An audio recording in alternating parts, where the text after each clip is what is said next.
Welcome back to the channel, Union Arena players, and if you're new, thanks for checking out the video. My name is Damos, and today we're going over the brand new Code Geass Volume 2 set coming to Union Arena's English version.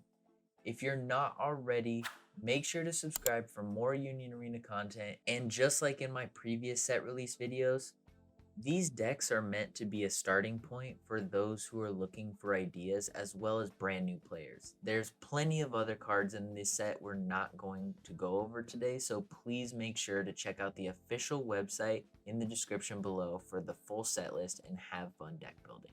But speaking of cards not in this set, let's go over 4 different cards that Bandai chose not to include in the Volume 2 set.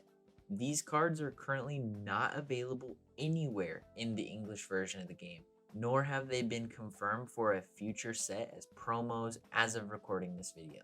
It's very possible we may not ever get one or potentially all of these cards. It's important we look at these though because we can't one-for-one mirror the Japanese deck lists and we need to think for ourselves in certain aspects. So first is the red Nonali from the first Code Geass set that came out back in December of 2024. We're a few months shy of the year anniversary of Code Geass releasing, and Bandai has still not given us this card. And honestly, probably for good reason. This card made the red Ashford Academy deck tier 0 in Japan until it was finally restricted to 1, and is still restricted to 1 to this day. That's saying something, as Japan's first set ever was Code Geass, and they currently have 42 different titles released, which don't even include all of the Volume 2 sets that have been released so far. And it's still restricted to 1. Let's look at what the card does. It has no trigger, is a 1-drop, and has a very straightforward but powerful ability. Once per turn, you can activate this ability and choose any character and have it gain the ability to not be able to be blocked by characters with 4k BP or higher. Extremely powerful, especially in the red Ashford deck. I understand why they haven't brought it to the English version of the game, but I really don't see a point in having a restricted and banned list if they're going to take the cards away from us first. I believe they just need to give us all the cards and then they can restrict things afterwards if necessary. Anyways, next up is another red card, and this one is for the pizza deck.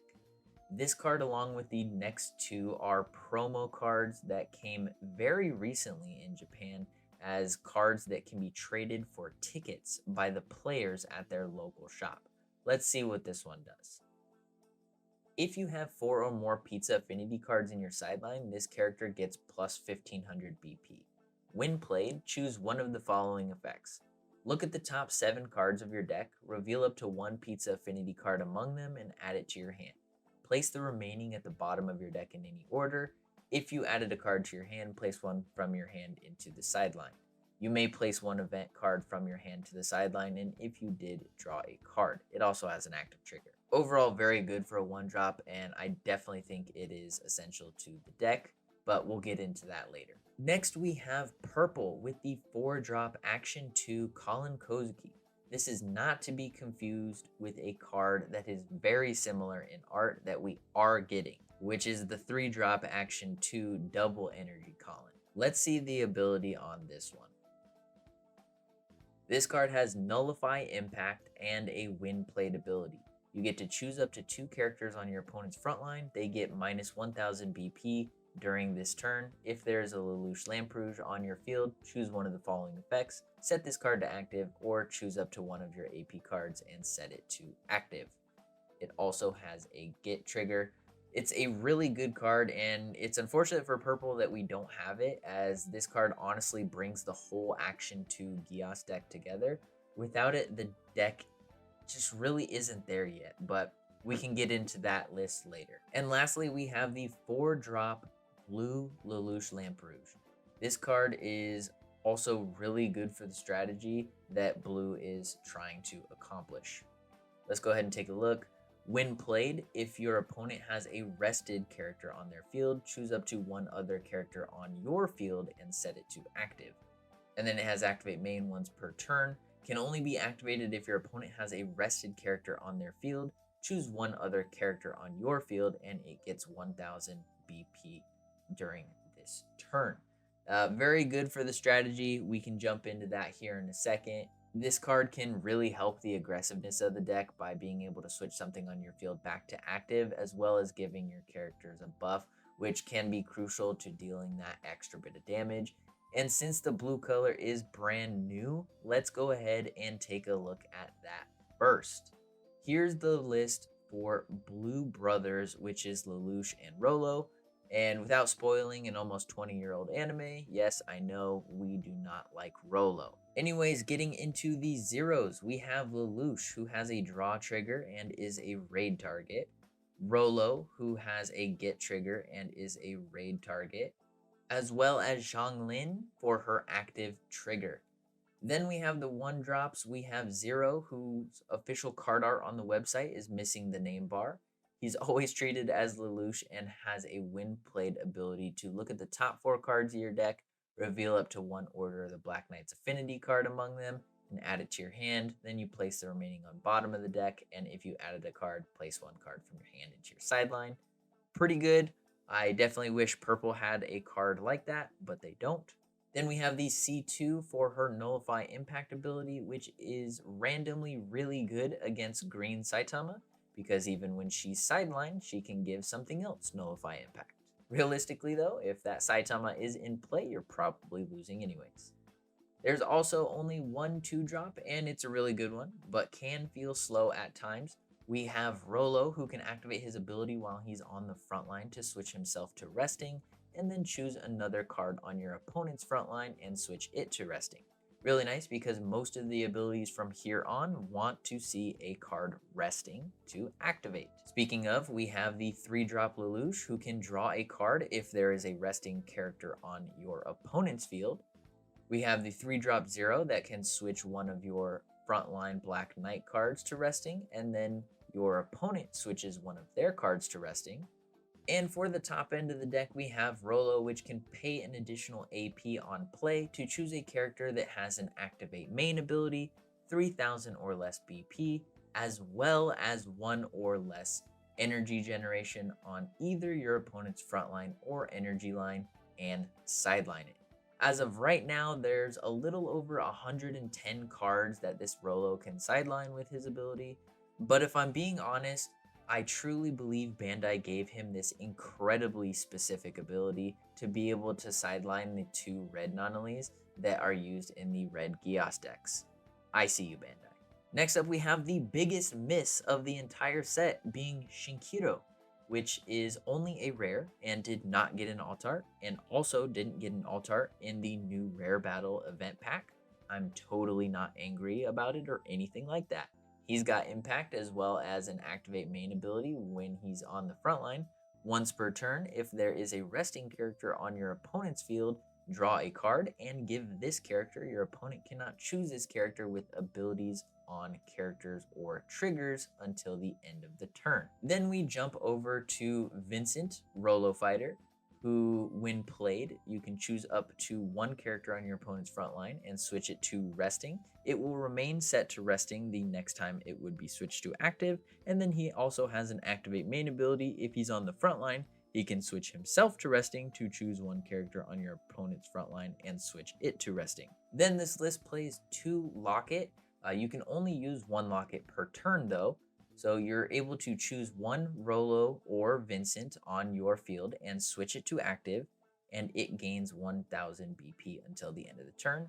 And if Lelouch or Shinkiro is on your field, you can choose up to 1 of your AP cards and switch it to active. There's also 1 Million Miracles, which is the final trigger and AP restand of the deck. And lastly, the special trigger, which is Geass of Absolute Suspension. Now you're able to choose one of the following. Choose up to 1 character on your opponent's front line and switch it to resting. If Rolo or Vincent is on your field, switch it to resting. It will remain resting the next time it would be switched to active, and draw a card instead. Or you can choose up to 1 resting character on your opponent's front line and sideline it. If I was to quickly assess the deck, I think it has the potential to steal games with the amount of resting it can pull off, but I definitely feel it's missing that promo Lelouch to really shine. There's also a few other cards in the set you could consider testing, which are all C2s. The raid is really good against 4Ks and again has Nullify Impact, all for only 3 energy. But hopping right into the next blue list, we have the Chinese Federation. And just to confirm, we will only be going over the cards we haven't previously mentioned so far, starting off with Li Xingke, who has a get trigger and is the main raid target for the deck. The list also plays the 1-drop that on play can draw and sideline a card from your hand for deck filtering. I'm honestly not even going to attempt her name as I don't remember them ever calling her anything other than Empress, so that's who she's going to be. But she's the double energy generator when active. Then the 3-drop Empress is the color trigger of the deck, and during your turn, when cards are placed from your hand into your sideline by an ability on Xingke or Shenhu on your field, you may switch this active character to resting, and if you do, add up to one of those cards placed into your sideline into your hand. Now, when played, if on the energy line, if Xingke or Shenhu is on your front line, you're able to switch this character to active. Pretty good ability with all of the filtering and discarding of the deck. You can just add those cards back. We also play Honggu, who's generating 2 energy, but also can pretty easily become a 4K body if necessary. The first of the raids in the deck is the 3-drop Gunru, who can gain BP on your turn, as well as search the top 3 for 1 Chinese Federation card when it's played. Then we have the 4-drop Xingke, who gains BP when the Empress is on the field and draws 2 and sidelines 2 when played. And the final raid of the deck and the big boss himself is the Shenhu. This always, even when not raided, has the ability when on the front line after your attack phase, you have to sideline this card or place 1 card from your hand into your sideline. It also has Impact 1 and the when played ability to choose a 3500 or less BP character on your opponent's frontline and return it to their hand, as well as being able to choose an Empress on your energy line and switch it to active. Really good synergy there with the Empress and the discard, and then being able to just get that card back. Honestly, really good card, and it does go hand in hand with the show. For the events, we start with an Everlasting Promise to search Xingke or Shenhu and an Empress. The next event is when Shenhu wins Glory, which allows you to choose a Chinese Federation card on your frontline and give it 1k BP and double attack for the turn, and if Shenhu is chosen by this ability, you can reduce the AP cost of this card by 1 because it is action 2. Lastly is the special, which is for Xingke and Shenhu, just your normal run-of-the-mill special. I definitely want to get some testing in against this deck, but if I'm going purely based off what I've heard, it's the worst of the new Volume 2 decks. That's not to say it's unplayable, but you're going to have to work for your win and get lucky with your draws and triggers. Lastly, for blue, we have a hybrid list that only has 1 card that we haven't talked about yet, and that card is Detard, who is a 3-drop double energy generator who on play can look at the top card of your deck and place it on either top or bottom. For this version specifically, you could also try testing out the hybrid version with the Shinkiro by removing these 2 cards and replacing them with the Lelouch and Shinkiro. I do, however, think the Blue Brothers will probably be the better of the blue decks. And on to purple. This is the updated 4 Holy Swords list. The deck has a lot more triggers now and received a significant power boost, finally making it somewhat playable. The first card is Asahina with his active trigger, and then Chiba with her Nullify Impact ability. Then the 2-drop Toto with the double energy generation when he's active. Then the deck received the 2 new mechs, which are the Akatsuki follow-up specs that raids on any 4 Holy Swords affinity card and can add Toto or a 4 Holy Swords affinity card with 2 or less energy from your sideline to your hand when it is played. That is required energy, not energy generation. Lastly, the Zangetsu, who raids on Toto and has Impact 1 as well as an on-play ability to give 2000 BP to a 4 Holy Swords affinity card for the turn. Then for the more commonly played purple Geass, this list hasn't changed too much, but honestly, I'm not a big fan of this specific version. Outside of the Chiba and Asahina that we spoke about earlier, this deck list only added the Gurren Flight Enabled version. This card can't be blocked by 4K or more BP when it's rated, and on play you can draw a card and place one card from your hand into your sideline. It's a good card for the low energy cost, but it's slightly counterintuitive to this deck list with the 4 Gawains and the 4 Lelouch that can reduce a character by 1000. Now, before I would commit to this list, here's what I would be testing. I think the Asahina and the active trigger is fine, but I would definitely want to adjust some of the ratios to see if these cards would also do well in the deck. Purple Geass is one of my favorite decks, and I'm excited to begin testing. And next up is the Action 2 focus list. I wanted to show you this list as it includes the promo card we went over earlier that we have no confirmation for in the English version of the game yet. Now, this list plays 4 copies of it, so to make a small adjustment if you wanted to try this version, I have this list. Keeping everything the same, removing the promo and adding in the 2-drop Lelouch and 4-drop Action 2 double energy Lelouch.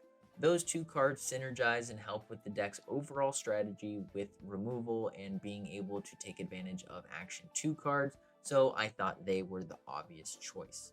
If you end up trying this deck out, you'll have to let me know how it goes. And speaking of going and making a minor adjustment, we have Ashford Academy with a singular card change to the deck. The deck really didn't get any sort of support outside of this one card in Volume 2, as the deck was just so oppressive with the red Nonali that we don't have. And that new card is the 0-drop Geno that can look at the top card of your deck and place it either on top or into your sideline. This replaces the Nullify Impact Arthur, as it has the same stats but increases consistency to get you to the cards you need, like the Raid Suzaku and the Sight faster. Now, for the next list, I feel like everyone was memeing on this deck because of the name, but now it might end up being a threat at certain events. Let's talk about Pizza.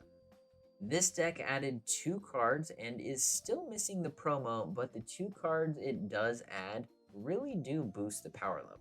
The first of the cards being the 2-drop C2 that gets double energy when you have 2 or more Pizza affinity cards in your sideline, as well as being a raid target.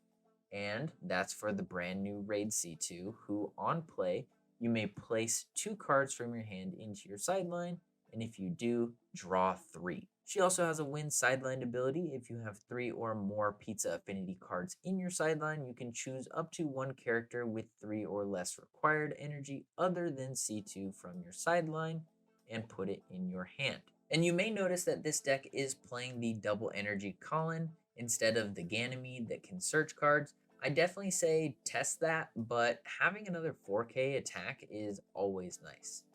Then with the last red list, we have the red hybrid list that I found takes advantage of the Suzaku, C2, and Lelouch raids, as well as the Pizza cards. I think I'm going to give this one a try because it just looks fun and doesn't have many cards without a trigger. And finally, we have the green deck that everyone is talking about. There's only 2 new cards for this deck, and they're very low rarity. However, both do have a holo version, so let's look at the new additions.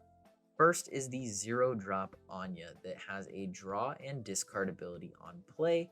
This card comes as a judge promo as well as the normal common in the set. And for the second new card, we have the 2-drop Nonali. The Nonali generates an energy when the energy line is full, and when she's played, can also draw a card and discard a card.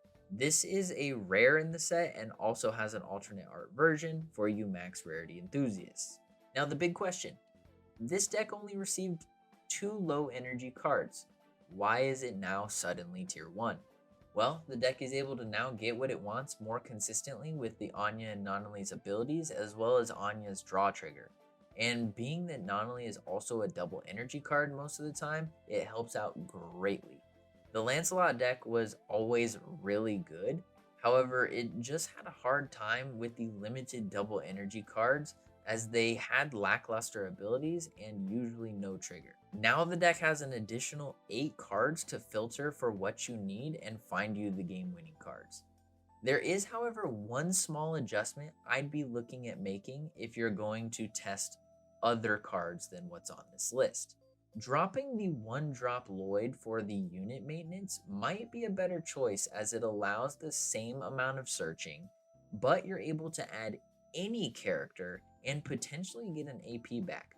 Of course, early game when you need a body for energy, the unit maintenance isn't going to feel as good, but mid to late game, this card is going to be way better most of the time.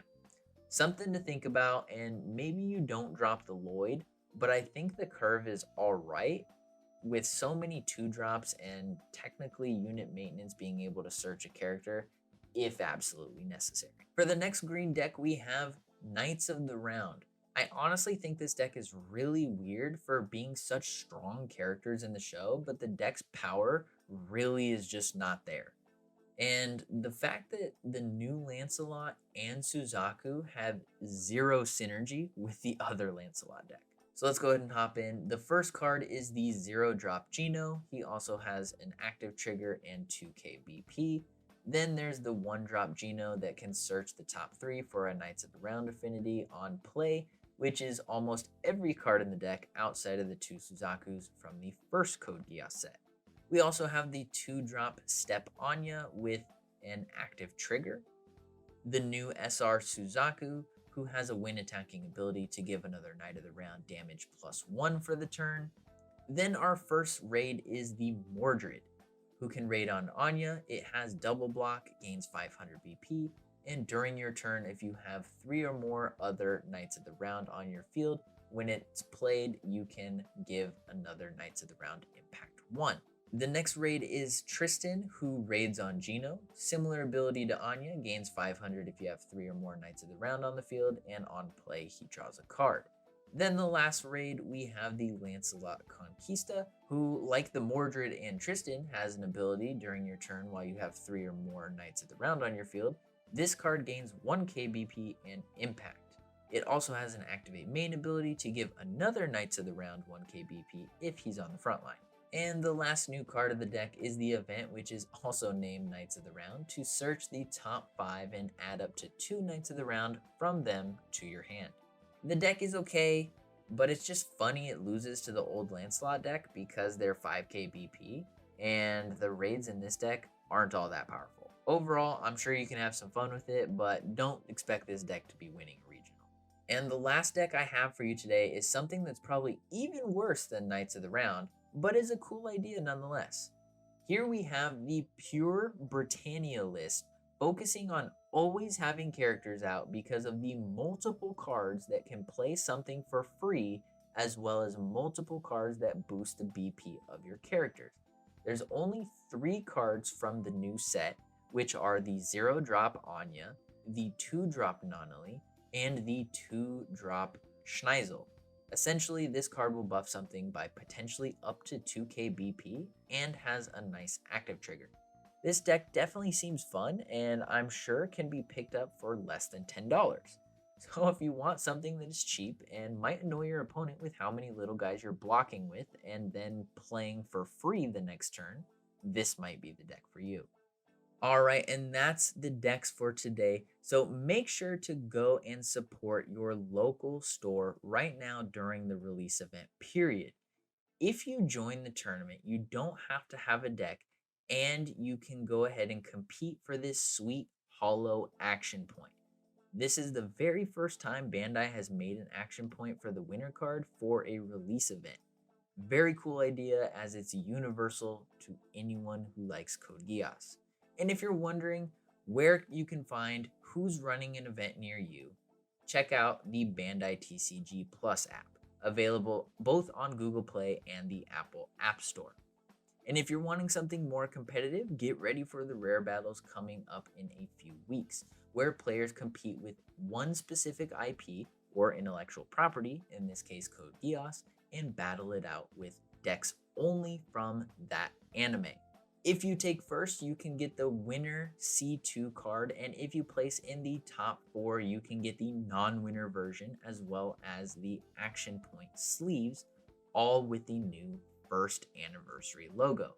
Another thing you can potentially get while at the rare battle is the alternate art version of the zero drop Lelouch that comes in gold raised foiling or the silver non-raised version, both of which have the new first anniversary stamp. I appreciate everyone taking the time to check out the video, and definitely let me know which deck you're most excited to play.